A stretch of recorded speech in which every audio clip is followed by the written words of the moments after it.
Hello students, आज के इस वीडियो लेक्चर में हम डिस्कस करेंगे रियल नंबर्स के एक्सरसाइज 1.3 से ही एक और प्रश्न। ये प्रश्न है क्वेश्चन नंबर 2। देखिए, सिद्ध कीजिए कि 3 + 2√5 एक अपरिमेय संख्या है। बच्चों, इससे पहले वीडियोस में मैंने आपको इस प्रकार के क्वेश्चन करवाए थे कि कैसे किसी नंबर को, अपरिमेय संख्या को हम सिद्ध करेंगे कि वह एक अपरिमेय संख्या है। तो उस समय आपने जो अपरिमेय संख्याएं सिद्ध की थी वो एक पदीय अपरिमेय संख्याएं थी। एक पदीय का अर्थ है ऐसी अपरिमेय संख्या जिसके साथ जोड़ या घटाव में, यानी कि उसके एडिशन में और सब्ट्रैक्शन में कोई दूसरा नंबर न हो, वो एक पदीय अपरिमेय संख्या होती थी। तो उस तरह की अपरिमेय संख्याओं को अपरिमेय सिद्ध करने के लिए जो मेथड था वो हम पहले डिस्कस कर चुके हैं। अभी ये जो प्रश्न है बच्चों, इसमें आप देख सकते हैं कि इस अपरिमेय संख्या में दो पद हैं, 3 + 2√5। पहला पद है 3 और प्लस के निशान के बाद दूसरा पद है 2√5। तो जब भी आपको एक पद से अधिक वाली अपरिमेय संख्याओं को अपरिमेय सिद्ध करना है, उस समय आपको जो मेथड फॉलो करना है वो मेथड अब हम डिस्कस करने जा रहे हैं। तो बच्चों, इसे भी हम विरोधाभास विधि से ही हल करेंगे। तो सबसे पहले हम मान लेंगे कि हमारी ये जो संख्या हमें दी गई है ये अपरिमेय ना होकर एक परिमेय संख्या है। तो हमने मान लिया कि 3 + 2√5 एक परिमेय संख्या है। तो इस एजम्पशन के हिसाब से अगर ये परिमेय संख्या है तो इसे p/q के रूप में हम लिख सकते हैं। तो अगली लाइन में हमने इसे 3 + 2√5 = p/q या p/q लिख दिया है, जहाँ पर q 0 नहीं होना चाहिए तथा p और q दोनों ही सहअभाज्य पूर्णांक होने चाहिए।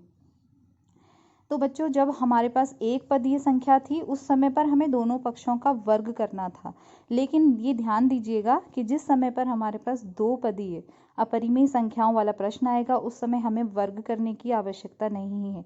हमको सिंपली करना क्या है, एक पक्ष से दूसरे पक्ष में पक्षांतरण कर देना है। वो कैसे करना है आइए देखते हैं। ये देखिए, हमारे बाएं पक्ष में हमारे पास है 3 + 2√5। तो इस द्विपदीय व्यंजक में दूसरे पद में हमको अपरिमेय संख्या दिखाई दे रही है। तो जिस पद में भी आपको अपरिमेय संख्या दिखाई देगी उस पद के अतिरिक्त पद को आप दूसरे पक्ष में हस्तांतरित कर देंगे। तो देखिए, यहाँ पर ये जो 3 था प्लस में, इस 3 को हमने बाईं ओर से दाहिनी ओर पक्षांतर कर दिया है। तो क्योंकि वो प्लस में था तो वो उस ओर किस चिन्ह के साथ जाएगा, माइनस चिन्ह के साथ। तो इसीलिए हमको मिल गई है अगली लाइन 2√5 = p/q - 3। और इसके बाद ये देखिए, चाहे तो आप इसी लाइन को भी समीकरण 1 ले सकते हैं, या फिर अगर आप √5 को अकेला रखना चाहते हैं तो √5 क्योंकि 2 गुणा में है √5 के साथ, तो आप इसको दूसरे पक्ष में भेजेंगे तो ये भाग में चला जाएगा। तो इस प्रकार से आपको अगली लाइन मिलेगी √5 = p/q - 3 / 2। तो ये हमें एक समीकरण मिल गई है। अब हम इस समीकरण का विश्लेषण करेंगे। तो बच्चों, ध्यान से देखिएगा, आप देख सकते हो इसके बाईं ओर √5 है जो कि एक अपरिमेय संख्या आप सिद्ध कर चुके हैं। और इसके दाहिनी ओर के जितने भी पद हैं, देखिए p/q एक परिमेय संख्या है। इसके अलावा माइनस में 3 जो है वो भी एक परिमेय संख्या है, और अपॉन में 2 वो भी एक परिमेय संख्या है। तो परिमेय संख्याओं के गुणों के आधार पर परिमेय संख्याओं का अंतर भी परिमेय होता है और परिमेय संख्याओं का भागफल भी अपरिमेय होता है। तो इस प्रकार से आपको दाईं ओर में एक परिमेय संख्या ही प्राप्त हो रही है, जबकि बाईं ओर में एक अपरिमेय संख्या प्राप्त हो रही है। तो समीकरण 1 के हिसाब से हमें ये मिल रहा है कि एक अपरिमेय संख्या परिमेय संख्या के बराबर है, जो कि किसी भी प्रकार से संभव नहीं हो सकता है। तो इसका अर्थ क्या हुआ कि हमने जो कल्पना की थी कि 3 + 2√5 परिमेय संख्या है, वो परिकल्पना हमारी सत्य नहीं है। तो इस प्रकार से हमने सिद्ध कर दिया कि 3 + 2√5 परिमेय संख्या नहीं हो सकती है, इसीलिए 3 + 2√5 एक अपरिमेय संख्या है।